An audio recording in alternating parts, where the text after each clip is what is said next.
News 18 India. Bihar में आज बहुत बड़ा खेला हो सकता है, लेकिन इस सियासी खेल में कांग्रेस टूट के कगार पर भी पहुंच गई है। दावा यह है कि उसके कई विधायक बीजेपी जेडीयू के संपर्क में हैं। इसकी बड़ी आशंका तब नजर आई जब कल कांग्रेस के विधायक दल की बैठक में उसके सभी विधायक नहीं पहुंच पाए। पूर्णिया में इस बैठक को बुलाया गया था, जिसमें सभी विधायकों के नहीं पहुंचने पर बैठक को उसके बाद टाल दिया गया। हालांकि कांग्रेस के नेता पार्टी के सभी विधायकों के एकजुट होने का दावा कर रहे हैं। भाई हम कैसे माने, नीतीश जी बराबर ये बयान देते रहे कि ये लोग भारतीय जनता पार्टी के लोग इतिहास बदल रहे हैं, संविधान बदल रहे हैं, जनतंत्र खतरे में है। तो क्या अब नीतीश जी चले जाएंगे उन्हीं लोगों के साथ, इतिहास बदलने वाले के साथ, जो जनतंत्र खत्म कर रहा है उसके साथ चले जाएंगे? हमको नहीं लगता है, नीतीश जी वापस लौटेंगे, नहीं लगता है। हमारा एक दिन का भी, कांग्रेस पार्टी का एक दिन का भी कोई तोड़ के नहीं लिया, बल्कि वो अपना घर बचाएं तो बेहतर है।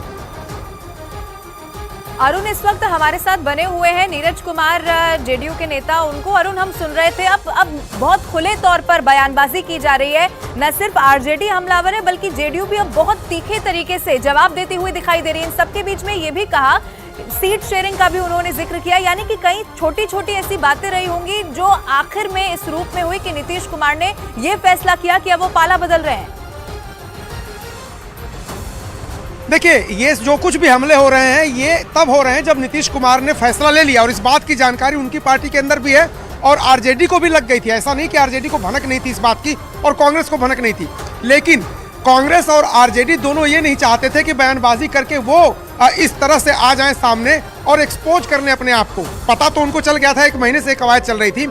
अब जब गठबंधन लगभग टूट ही गया है और उसमें अब सिर्फ औपचारिक ऐलान ही होना बाकी है, नीतीश कुमार जैसे ही राजभवन गए, इसका मतलब है कि इंडिया गठबंधन यहाँ पर बिहार में खत्म हो गया। देखिए, सबसे ज्यादा मुश्किल अगर कहीं थी पूरे देश में बीजेपी के सामने तो वो बिहार ही थी, क्योंकि बिहार में अगर कांग्रेस, आरजेडी और जेडीयू तीनों मिल के लड़ते तो भारतीय जनता पार्टी के लिए एक चुनौती होती। बाकी राज्यों में इस तरह की चुनौती भारतीय जनता पार्टी के सामने है ही नहीं। नीरज कुमार ने एक और बात कही जिसका जिक्र मैं करना चाहूंगी। उन्होंने कहा कि बिहार में विकास की धारा नहीं रुकेगी। तो अरुण, क्या विकास की धारा नहीं रुकेगी, इसके लिए नीतीश कुमार को जिस भी नाव में सवार होना पड़े वो हो जाएंगे? देखिए, जेडीयू ये कहती रही है और बीजेपी भी यही बात कहती है कि जब नीतीश कुमार हमारे साथ होते हैं, यानी बीजेपी के साथ होते हैं, तब पुल बनते हैं, पुलिया बनती है, शासन व्यवस्था दुरुस्त हो जाती है। लेकिन जैसे ही वो आरजेडी के साथ जाते हैं उसके बाद करप्शन बढ़ जाता है, यहाँ पर क्राइम बढ़ जाता है। ये बीजेपी लगातार बोलती रही और यही कॉमन ग्राउंड है।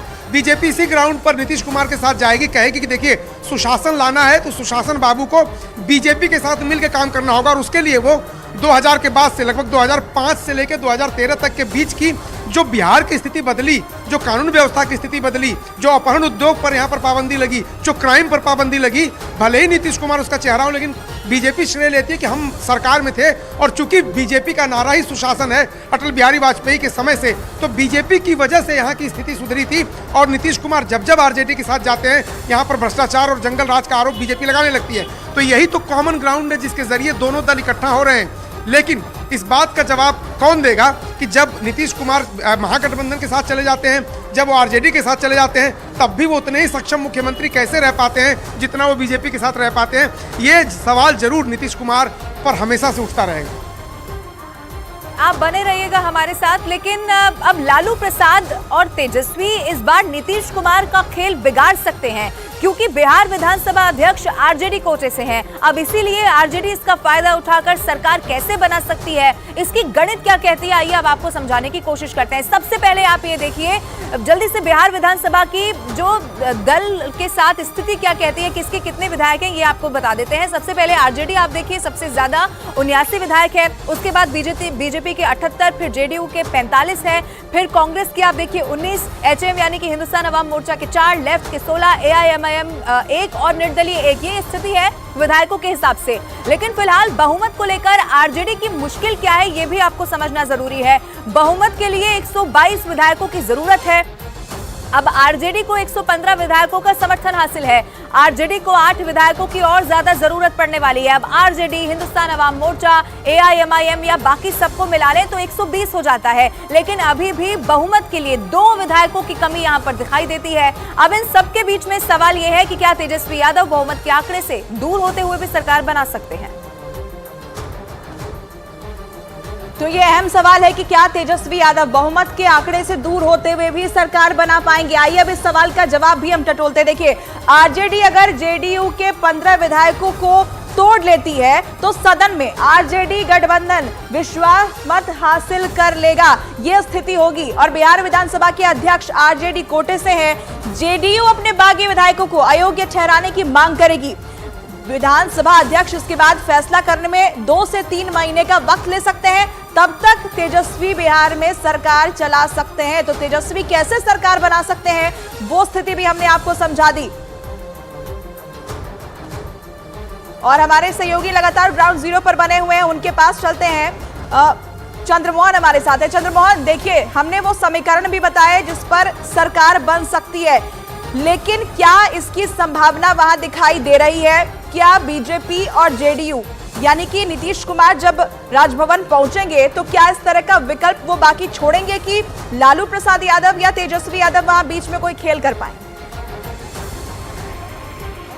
बिल्कुल, देखिए, इसकी संभावना ना के बराबर है, क्योंकि नीतीश कुमार जब 10 बजे यहाँ पर बैठक करेंगे उस समय उनके तमाम जो पार्टी के विधायक रहेंगे वो मौजूद रहेंगे, सांसद मौजूद रहेंगे और एमएलसी मौजूद रहेंगे। और साथ ही जैसे ही यह बैठक खत्म होगी उसके बाद बीजेपी के जो तमाम विधायक हैं, एमएलसी हैं और सांसद हैं वो मुख्यमंत्री आवास में पहुंचेंगे। तो एक तरफ नीतीश कुमार इस्तीफे की पेशकश करेंगे राज्यपाल के पास, तो वहीं दूसरी तरफ समर्थन पत्र भी साथ लेकर जाएंगे। तो ऐसे में गुंजाइश कम बच जाती है कि इस बीच तेजस्वी यादव भी पहुंच जाएं बड़े दल होने के नाते राजभवन की, वो भी अपना दावा पेश कर दें कि सरकार बनाने के लिए उनके पास पूर्ण बहुमत है। इसकी संभावना बिल्कुल ना के बराबर है। और नीतीश कुमार जो भी कदम उठाते हैं वो पुख्ता ठोक बजाकर सब कुछ देख लेते हैं, उसके बाद फिर अगला कदम उठाते हैं। तो पहले बीजेपी के साथ बातें कंप्लीट हो चुकी है, खत्म हो चुकी है और अब सरकार बनाने की बारी है। ऐसे में अब उस वक्त का इंतजार किया जा रहा है जब यहाँ पर तमाम एनडीए के जो विधायक हैं वो पहुंचेंगे और उसके बाद फिर नीतीश कुमार एक तरफ इस्तीफा देंगे तो दूसरी तरफ सरकार बनाने का दावा भी पेश करेंगे। ठीक है, चंद्रमोहन बने रहिए। अरुण, अब जरा ये बताइए, जो आंकड़ा हमने दर्शकों को दिखाया, आपने भी सुन लिया होगा कि अभी भी माना ये जा रहा है कि कुछ हद तक संभावना जाहिर की जा रही है, लेकिन क्या आपको नहीं लगता जो लोग नीतीश कुमार की राजनीति को समझते हैं ये वो बहुत बखूबी जानते हैं कि वो कितना पहले से होमवर्क करके इस बारे में रखते हैं? तो क्या ये संभव हो सकता है कि ऐसी स्थिति पैदा हो जाए कि नीतीश कुमार का ये जो इस बार का पासा है वो उल्टा हो जाए, जिसकी संभावना यहां से तो बहुत कम दिखाई दे रही है? देखिए, सरकार के गठन में जो नीतीश कुमार ने नया रुख अपनाया उसमें कोई गफलत होती या पासा पलटता हुआ नहीं दिख रहा है। लोकसभा चुनाव में क्या होगा, विधानसभा चुनाव में क्या होगा, समीकरण क्या होंगे, जातियों का वोट किसके पास जाएगा, नीतीश कुमार को इसका फायदा होगा कि नुकसान होगा, ये तो बहुत बात की बात है। लेकिन सरकार जहां तक आज बनाने की बात है, नीतीश कुमार के शपथ लेने की बात है। देखिए, नीतीश आज भी मुख्यमंत्री हैं, सारे अधिकारी उनके अपॉइंट किए गए हैं, विधायक सारे उनके इंटैक्ट इसलिए रहेंगे क्योंकि सरकार उनकी बनती दिख रही है। तो ऐसे में कोई विधायक ये कभी भी जोखिम मोल नहीं लेता कि वो सरकार के खिलाफ जाए। अगर उनको ये दिखेगा कि नीतीश कुमार बहुमत का आंकड़ा नहीं छुपा रहे हैं तब ये खेल होता है। जब स्पष्ट बहुमत उनको और बीजेपी को मिला के दिख रहा है और जीतन राम मांझी उनके साथ हैं तो बहुत अच्छे तरीके से उनके पास बहुमत है, इसलिए विधायक तोड़ना मुश्किल हो जाता है। जो सरकार बना रहा होता है और बनता हुआ दिख रहा होता है और मजबूत होता है, पहली बात। दूसरी बात, केंद्र में बीजेपी की सरकार है, राज्य में नीतीश कुमार मुख्यमंत्री हैं। ऐसे में विधायक अगर जेडीयू छोड़ के या बीजेपी छोड़ के जाना चाहें तो वो 10 बार सोचेंगे, पहली दिक्कत ये है। दूसरी बात यह है कि आरजेडी जो है उसके पास बहुमत से कम आंकड़ा दिख रहा है और आरजेडी क्या 2/3 किसी पार्टी को तोड़ पाने की हैसियत में है? क्या वो उसके पास देने के लिए क्या है, ऑफर करने के लिए क्या है, संभावना क्या है? ये सारी मुश्किलें आएंगी आरजेडी के सामने। इसलिए नीतीश कुमार सोच समझ के उन्होंने फैसला लिया है और कोई इस तरह का कोई चमत्कार होता हुआ आरजेडी के लिए मुझे तो नहीं दिख रहा है, कम से कम।